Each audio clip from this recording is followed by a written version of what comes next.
Welcome to Small Business, Big Network, the podcast for small business owners who want big results from their networking. I'm Liz Drury, a freelance voiceover artist who knows that if you're not working, then networking could help. Nadège Saysana is a coach who specialises in helping people with mindful eating. She says that a mindset shift really helped her with her networking. Thank you very much for being my podcast guest today, Nan. Oh, thank you so much for having me. What a pleasure. Now, you're a coach with a very specific niche, which we will come to a bit later. But people will hear straight away that you're not British. So tell me where you are, Nan. Yes, I'm in Paris, France. Very nice. I hope it's better weather there than it is here at the moment. Now, your English is very good because I know you've studied here actually, haven't you? So tell me about your education and what you studied to do. Yes, well, I studied learning English, as a student in school when I was 11. But I fell in love with the English language, and so I was really keen about anything British. And so when my parents offered me to go to Great Britain for summer vacations, I said yes. And then I studied English at university because, of course, I loved it.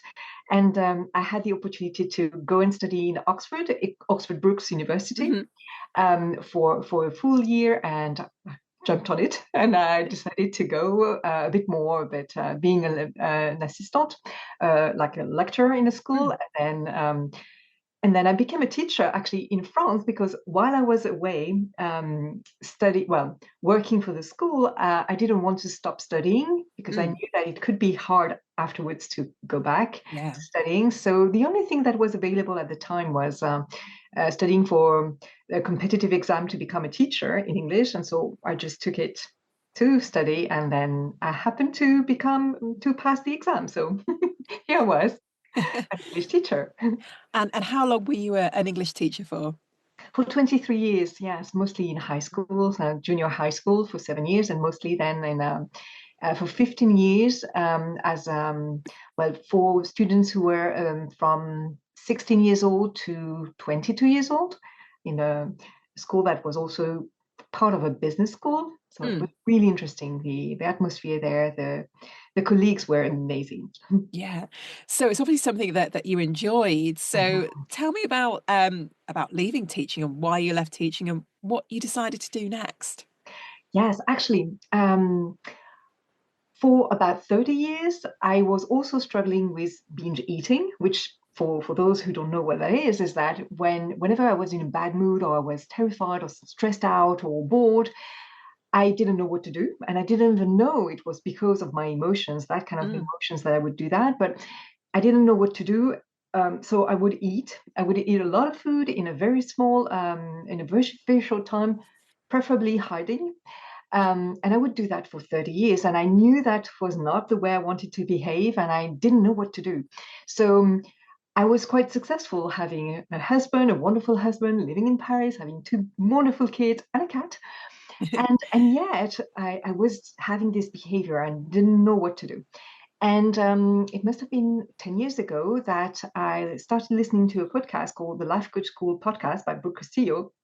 And in this podcast, she was explaining why we were actually behaving the way we were behaving, whatever our behavior was. And that's when I started understanding that it was because I was feeling a certain way that I was overeating this way, and because of what I was thinking. And it all started to make sense. And I started being more and more interested in what she was saying and to understand much more why I was doing whatever I was doing, whether it was yelling at my kids, which I didn't want to do, or eating too much chocolate. And I really understood more and more, and I wanted to learn more and more. And when she first offered an online certification, I think it was in 2018, because usually it was in Texas, and I didn't want to go to Texas, especially in September or January. Then I thought, oh, this is perfect. This is just for me. So I signed up immediately. And I loved studying and learning more about human behavior and why we do things and how we can change, because it is possible. I remember being in the staff room at school, and one of my colleagues said, oh, so you're learning everything about coaching. So does it mean you're becoming a coach? I was like, no, but because it had never occurred to me that learning how to be a coach could lead me to actually become a coach. Yeah. But the seed was planted, and I Mm. started thinking, oh, maybe, why not? And then I asked to, we could have this gap year, or maybe not a year of absence, or, Hmm. when you stop doing your job, but you can come back. Yeah, I a asked for that, sabbatical. a A sabbatical. sabbatical. Yes. Yeah. Thank you so much. And I asked for that, and I was denied the opportunity because apparently in Paris they didn't have enough English teachers. So actually, that make the decision, because I thought, okay, so if there's not enough teacher, I can leave and then I can come back, because probably Mm. if I want to come back, there will be the same problem, and so I Yeah. will have a position if I want to.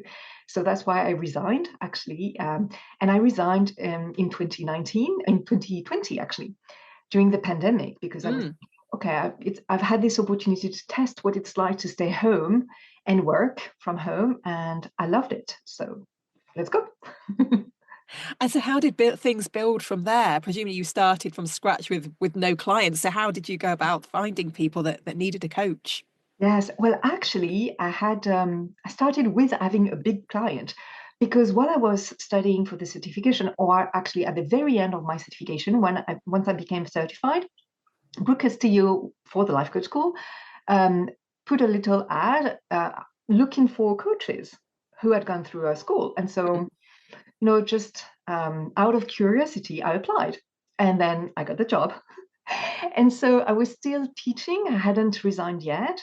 And I was also coaching for the Life Coach School 20 hours per week, so about 50 clients per week. And she was my main client until last December, when she had decided to close Get Mm. Coach, that membership that she had run for the Life Coach School. So I have had a few clients here and there, but my main one was really the Life Coach School. So actually, knowing that everything was going to come to an end, I invited the scholars, that's what they were called, the self-coaching scholars in Get Coached. I invited them to join me in January for free, just to, have a smooth transition. Hmm. And most of them said yes. And so I coached a lot in January 2025. And at the end of the month, I invited them to keep going, to keep being coached by me if they wanted to. And actually, a lot of them said yes. So I'm now fully booked with one-to-one coaching clients, and I'm thrilled. Fantastic. And so what kind of issues are people coming to you with? Is it people who have issues with overeating, or is it all sorts of different things? Right. Yes, that's a very good question, because indeed that's what I'm known for helping people stop at just one bite instead of Mm. having the whole thing. And a lot of people actually join me because of that story, because of my past. But in Get Coached, it was really life coaching in general. So I have clients who want to make more money and be promoted and move countries, and have a better relationship with their spouse, or have a better atmosphere at home with their kids, who would cooperate with the chores and so on. So it's really about everything. We talk about everything that's on their mind, everything that they would like but can't seem to create more in their life, or their big dream and their big goals, and whatever that is. And we create a plan around that and get going. Yeah. So do you coach in English or French, or both? Both, actually, both. I'm very lucky because I love languages. I love this opportunity that English gives us, which is to speak with the whole wide world, Mm. or most of it. And that's really, and it's so beautiful to listen to that language. Completely biased, but I like it. And so how does your coaching work? Presumably it's online, is it? But is it always online? It is always online, because I think that, first of all, it's very convenient. Um, it's very convenient. There's no waste of time, taking the metro and potentially, Mm. in traffic. And also there's this little bubble. I have some clients who like to be in their car when they're coached, because it's their space. Yeah. And I think, yes, it's very convenient. It's very, yeah, cozy. Maybe that's not the right word, but it's something that's very private. It can Mm. be very intimate. So I think it's more convenient. I used to coach in a cafe but whenever there was emotion, and that's not convenient at all. Yeah. So I think Yeah. that remotely, it's much better. Yeah. So how does it work? So somebody comes to you for the first time. Take me through what a typical session looks like, and how many sessions would people come for? Right. So the very first session is a free consult where we really see what's going on for them, what they would like, and what's holding them back. So we really explore, and then we decide. Then what I like to do is offer 12 sessions, because over 3 or 4 months, because that gives us time to explore. But I'm actually starting to envision offering something more long term, like for instance, the scholars who joined me after Get Coached had ended, and who joined me in my Stay Coach membership, they signed up for a year. And I think that in 1 year, we've got plenty of time to explore everything and anything that's on their mind. And I really like this idea of having a lot of time, because then there's no rush, and we can pace ourselves. Yeah. So how often would you meet with a client, and how long are the sessions? Right. So I really like meeting them every week, if possible, because then there's consistency, and it gives us ample time too between sessions to think about what was being said and to take action if we need to, and to also evolve basically. And there's space enough between the sessions so that, well, we don't forget what we were talking about. So I like that. And I really like having short sessions of 20 minutes. And whenever I think of that, I'm still thinking, but what can you do in minutes? And I still remember that an episode from Friends is 20 minutes. And so much happens in one episode from a TV show. And it's true that with my clients, or even when I'm being coached in 20 minutes, there's so much that happens between okay, here's what's going on for me, this part, and then okay, let's explore this in particular, and then the change in mindset, the change in perspective, or the different viewpoints that could be available. So it's ample time, actually, 20 minutes to focus deeply and to come up with another or several options at the end. And I suppose if you both know that it's only 20 minutes, that does focus you. There's not lots of chit chat. You get on with what you need to do. Totally, yes. And that's also what my clients have told me that they like so much, is that, yes, we go straight to the matter. And indeed, yes, if they want to know more about me, no problem. But this is their session, and I really want us to focus on them right now. Yeah. So let's just come back to your niche again for a minute. Why do you think it is that so many people can't stop at just 2 chocolates? They have to eat the whole packet, or the whole packet of biscuits, or whatever it happens to be. Why do we do that?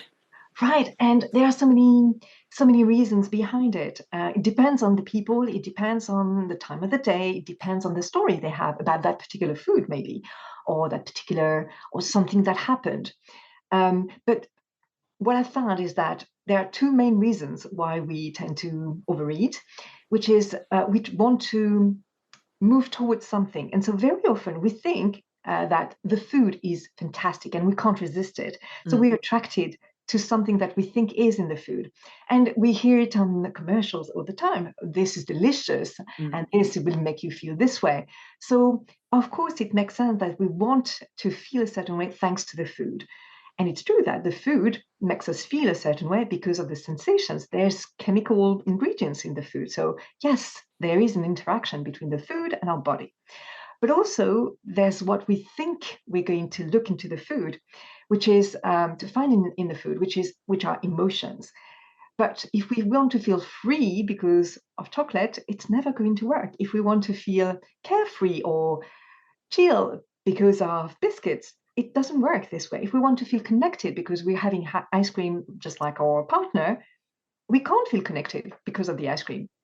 And so that's good to know that what we're looking for in terms of emotions, we can never ever find in food. And the second reason we go towards the food is that we want to avoid whatever is happening for us in the moment. It could be stress, it could be boredom, which are very often emotions that we don't want to feel. And so if we don't want to feel bored, well, maybe a piece of chocolate, ice cream, pizza, we think could be the solution. If we're feeling stressed, maybe we're going to turn to chips. But again, food can never ever solve for boredom or for stress. Yeah. So tell me about the kind of results that your clients are seeing after working with you. Right. So they feel so very often, but not always, people reach out to me because they want to lose weight. Sometimes they don't need to lose weight and they don't want to lose weight, but they want to stop the chatter about the food, the non-stop. What am I going to eat? Should I eat this? No, I don't want to eat this. It's not reasonable. I shouldn't. Etc. And that's what we do actually. So I help them understand why they're reaching for the food in that particular moment, and then see if that's something that they often do, so that they change the habit and find something that suits them better.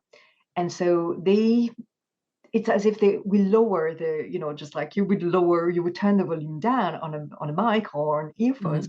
We do the same thing with the desire to reach for the food. And so they change the desire, they change the way they behave too. So they might start stopping at one before the packet is over. And then more often than not, they realize that when they eat, they don't eat as often, or they don't eat as much, or they don't eat as fast. And slowly but surely, yes, they change their behavior. So of course, then they identify somebody who doesn't overeat anymore, or not as much, and they lose the weight, or they change their trousers size, or they start working out at the gym because they see now what's possible for them. Yeah.